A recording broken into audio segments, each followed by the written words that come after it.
show you how to scribe in one of the knee braces, because we need to cut the shoulder out so that this whole piece recesses in. And since we cut all of our own knee braces, like this one, you can see there's a little different imperfection. So when we're routering that in, this is going to be site specific for this joint. And as you see, I mark everything. And before I leave, I mark everything so that we know that those fit together. So just get it in place, hold it in line, and scribe.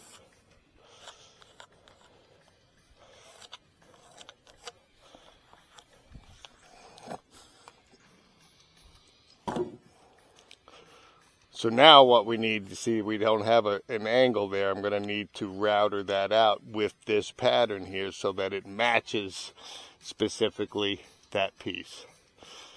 So what we're going to do is we're going to router out 3/8 of an inch this entire pattern. And what I'm going to do is I'm going to take out the bulk of the material here first, leaving this line. So what I normally do is I'll bring this up here. I'll set my gauge to be slightly inside this line, so when I'm removing all of the excess material, there isn't some sort of mistake or jump with the machine and you'll cut past your line. And then I'll show you how we come back and make one smooth cut right through here.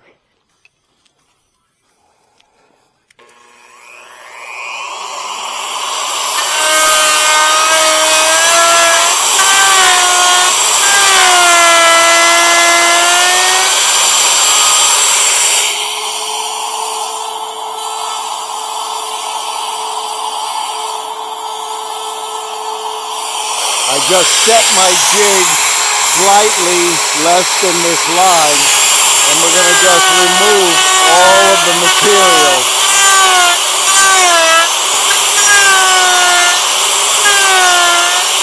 And I'm leaving very little bit of material so when we cut, we don't have an excess amount that we're trying to cut through. We can make a perfectly straight line. And my dog is keeping me from getting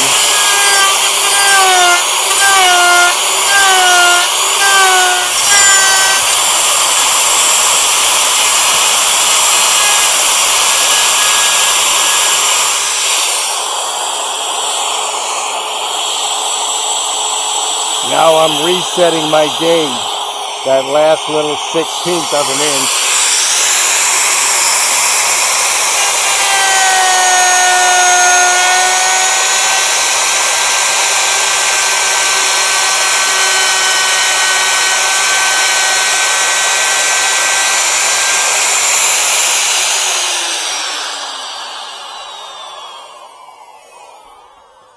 As you can see here, we made one perfect, beautiful cut line right to our pencil mark where we needed to go. I even followed the scribe of that particular knee brace. So I'm going to take out the other side and I'll show you how to fit it. So now you see I have removed all of the excess material in our shoulder. We're going to dry fit our knee brace, which even with this imperfection, you see how beautiful that cuts in. Now we still need to cut our back relief 45 so that this sits all the way down. You see we're not in.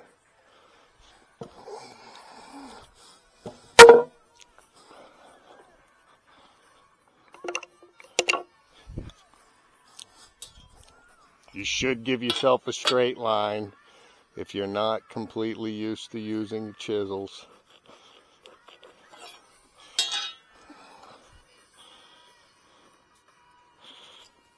Now I'm going to chisel a 45 so that can fit in there.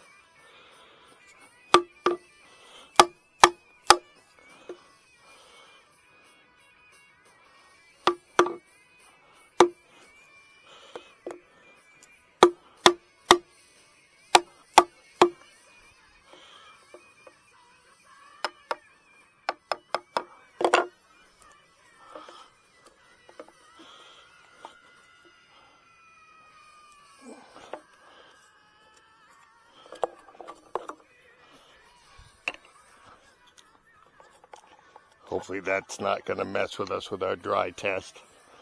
But now it's just a check. It fits. Are we sitting?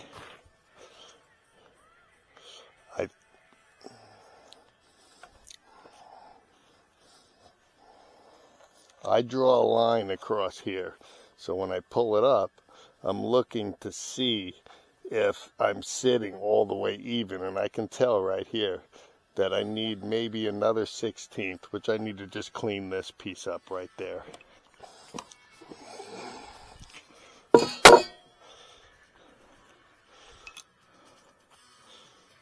All your cuts are going to be visible forever.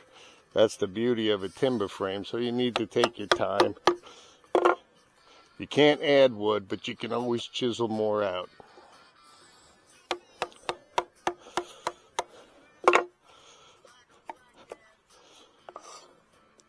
I'm just trying to show you how tight a hand cut one, I mean, can fit.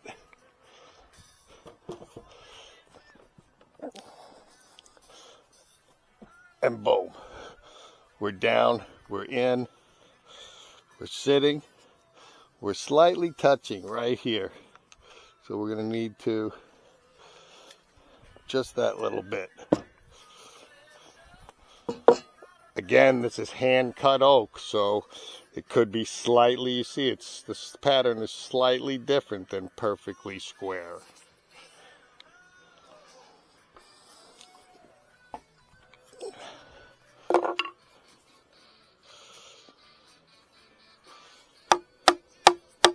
And I'm going to chisel in less than the line. Pencil was...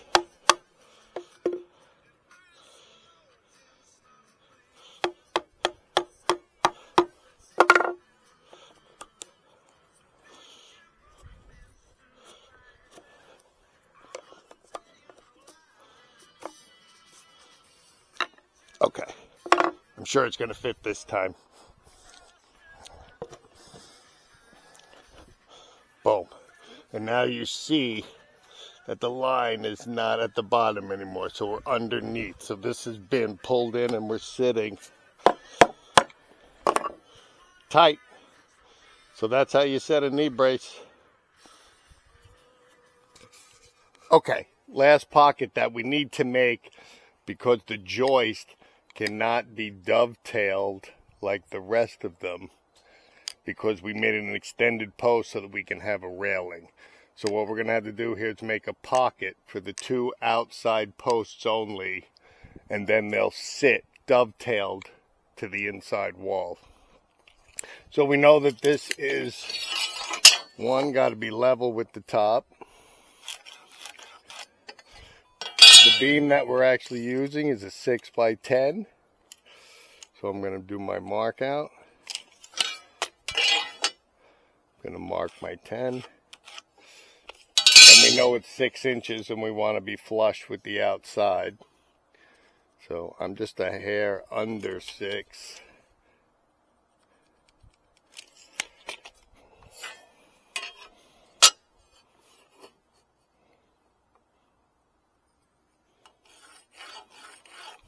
So I already have my saw set at a 1-inch depth, which is the size of the pocket we need.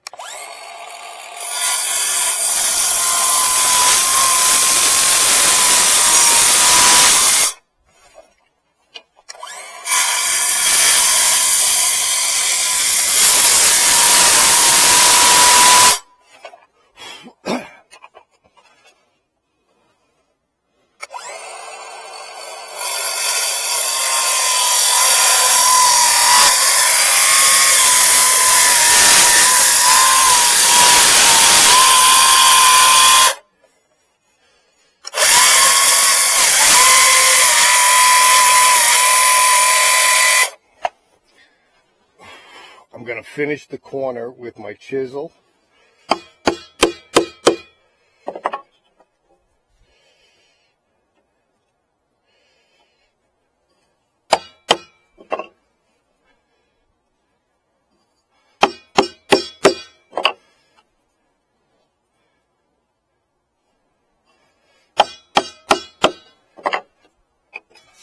And I'm going to take my saw again, and I'm going to make a series of cuts.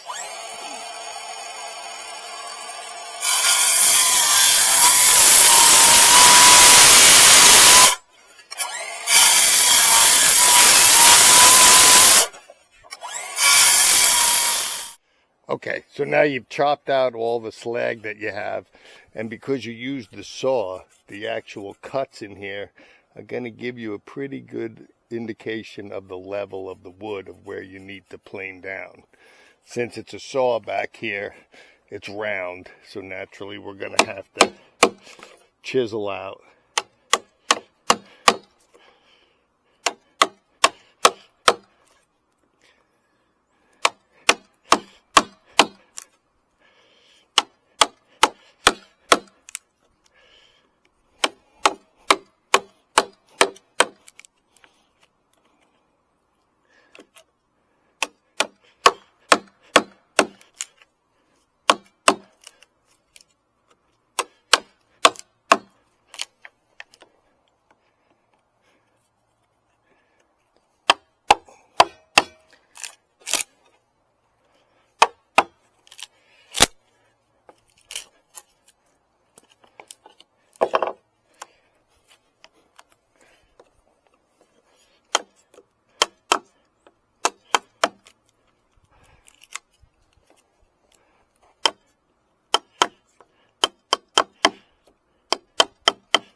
So now you can see we've removed all of the extra slag. Everything is close. Now you take one of your finishing chisels. There's our guy. And do the finish work.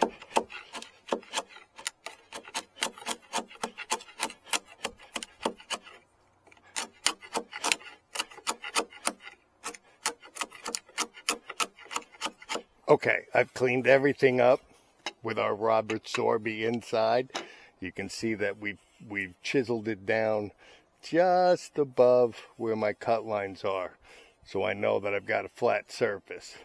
And what I like to do, it's very hard to get a straight edge cutting with the chisel for your look, is that I leave this little bit here and then I work it with my sander.